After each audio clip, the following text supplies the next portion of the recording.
Om Swastiastu, selamat berjumpa kembali dalam pembelajaran pendidikan agama Hindu dan Budi Pekerti. Kali ini kita akan membahas materi hubungan antara Brahman dengan Atman dan badan jasmani.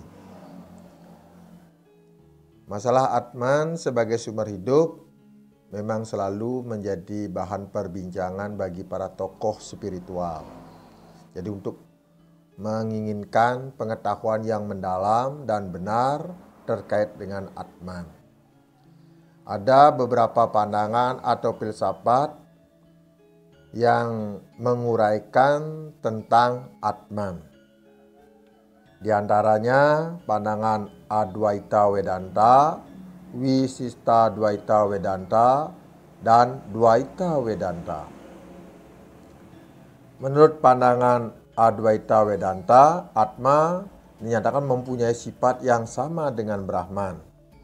Seperti yang diuraikan dalam kalimat yang berbunyi, Brahman Atman Aikyam. Dapat kita contohkan seperti bola lampu pijar ya dengan aliran listriknya, yaitu menyatu. Sedangkan Visista Dvaita Vedanta yang menyatakan bahwa Atma sebagai bagian dari Brahman.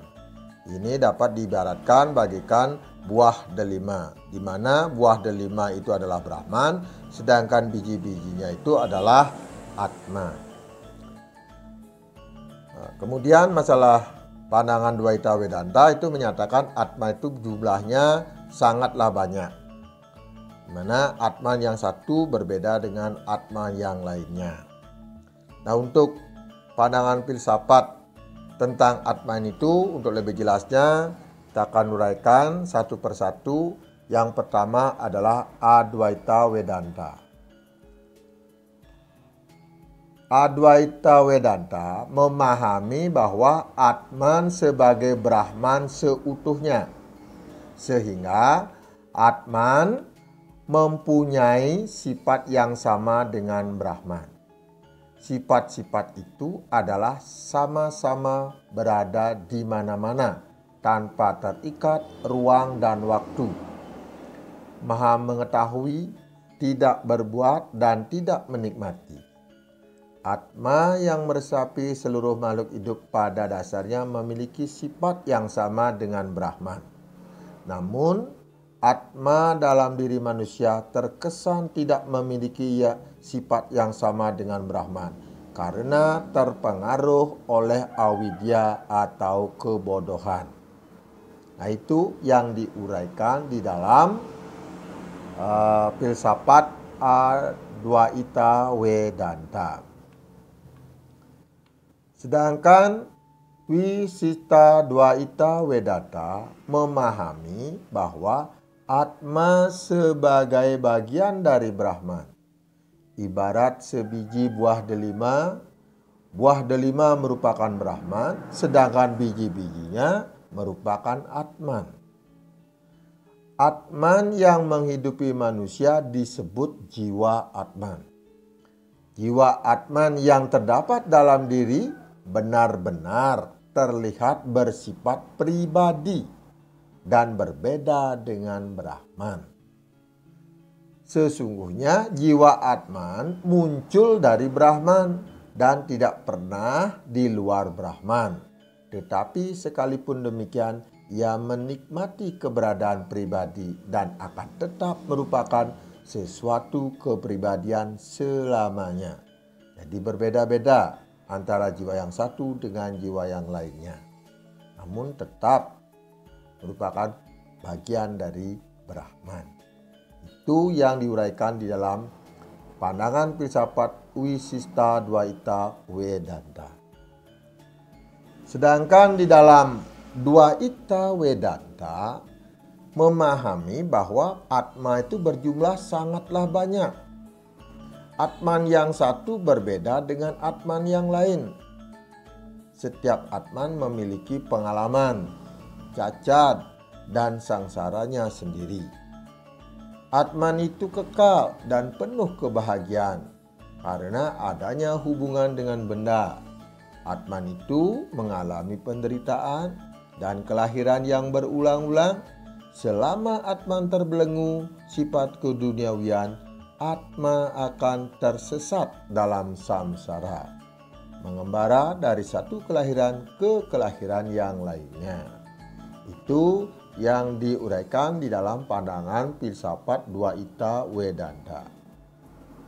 Demikian keyakinan adanya Atma yang terbelenggu oleh badan, indria, ahamkara, manas, budi, dan cita, sehingga tidak dapat memancarkan sinarnya yang asli dan terang. Sifat-sifat Atman sesungguhnya identik dengan Brahman. Mari kita uraikan tentang hubungan antara Atman dengan badan manusia. Atman dalam tubuh manusia disebut jiwa Atman.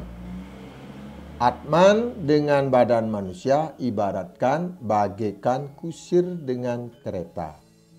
Kusir adalah jiwa Atman dan kereta adalah badan manusia. Apabila kita uraikan bahwa badan manusia itu dibagi menjadi 3 bagian badan manusia, yaitu ada badan setula sarira atau badan kasar atau badan wadak. Yang kedua ada badan suksma sarira atau badan halus atau badan astral.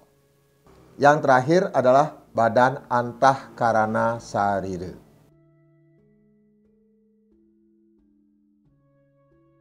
Dalam buku rahasia yantra, mantra, dan tantra disebutkan tubuh manusia dilapisi oleh 5 macam lapisan kesadaran yang disebut panca maya kosa.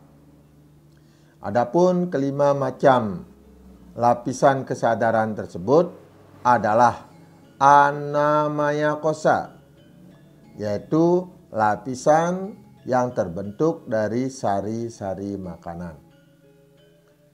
Kemudian pranamaya kosa adalah lapisan kesadaran yang dibentuk oleh sari-sari napas atau energi. Kemudian yang ketiga, manomaya kosa, yaitu lapisan kesadaran yang terbentuk dari sari-sari pikiran. Sedangkan yang keempat, wijananamaya kosa, yang terbentuk dari lapisan kesadaran sari-sari pengetahuan. Sedangkan yang terakhir adalah anandamaya kosa, yaitu terbentuk dari lapisan kesadaran dari sari-sari kebahagiaan. Baik, tulo sarira yang merupakan badan kasar atau badan wadak. Badan kasar atau setulu sarira dapat hidup dan bergerak disebabkan karena adanya Atman. Sehingga badan dengan Atma sering disebut jiwa raga. Jadi kalau tanpa Atman maka raganya tidak akan dapat bergerak. Oleh karena itu antara Atman dengan badannya disebut dengan jiwa raga atau nama rupa.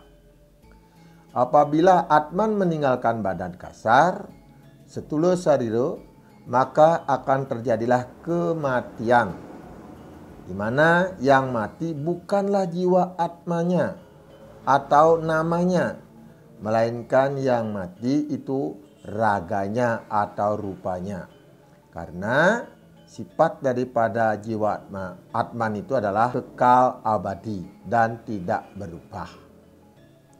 Badan setula sarira ini terbentuk dari unsur-unsur panca mahabhuta yang terdiri dari pertiwi, sat padat. Pertiwi adalah unsur padat, sat yang ada pada alam semesta atau buana agung, seperti tanah, batu, kerikil, dan lain sebagainya. Sedangkan pada manusia, pertiwi ada pada bagian kulit, daging, tulang, rambut, kuku, gigi manusia, dan lain sebagainya. Yang kedua adalah apah, yaitu zat cair, di mana zat cair yang terdapat dalam alam semesta itu seperti air, minyak, dan sebagainya. Sedangkan apah pada manusia itu seperti misalnya darah, keringat, air liur, lendir, dan lain sebagainya. Teja yang ketiga adalah zat panas, yaitu segala bentuk panas yang terdapat pada alam semesta atau Buana Agung, seperti panasnya matahari, panasnya api, dan lain sebagainya. Sedangkan pada manusia atau Buana Alit seperti misalnya suhu badan, panas badan, dan sebagainya. Bayu yang keempat adalah udara, yang terdapat pada alam semesta seperti angin, udara, dan lain sebagainya. Sedangkan bayu pada diri manusia atau pada Buana Alit itu seperti napas manusia dan segala bentuk angin pada manusia. Sedangkan yang terakhir adalah akase, yaitu eter atau ruang, segala ruang kosong atau ruang hampa yang ada pada alam semesta atau Buana Agung, seperti atmosfer, ruang hampa, ruang kosong, dan lain sebagainya. Sedangkan pada diri manusia atau Buana Alit, akase itu seperti misalnya rongga perut, rongga dada, rongga hidung, rongga kepala, dan lain sebagainya. Jadi kelima unsur inilah yang membentuk daripada tubuh manusia yang disebut dengan setulo sarira. Jadi hubungannya setulo sarira ini yang menjadikan diri manusia dapat bergerak karena adanya Atman. Tanpa Atman, badan kasar atau setulo sarira tidak dapat bergerak. Nah, kemudian yang selanjutnya adalah suksma sarira. Jadi hubungan Atma dengan suksma sarira. Suksma sarira atau badan halus adalah lapisan badan yang tidak dapat dilihat dan diraba, yaitu alam pikiran manusia. Suksma sarira disebut cita. Cita adalah salah satu unsur yang membentuk watak atau budi seseorang. Pada cita ini terdapat unsur dasa indera yang terbagi menjadi panca budi indriya dan panca karma indriya. Dari panca budi indriya itu diantaranya Cakswindriya adalah indria yang terletak pada mata yang berfungsi sebagai penglihatan. Srotendriya adalah indria yang terletak pada telinga yang berfungsi sebagai pendengar. Granindriya adalah indria yang terletak pada hidung yang berfungsi sebagai pencium.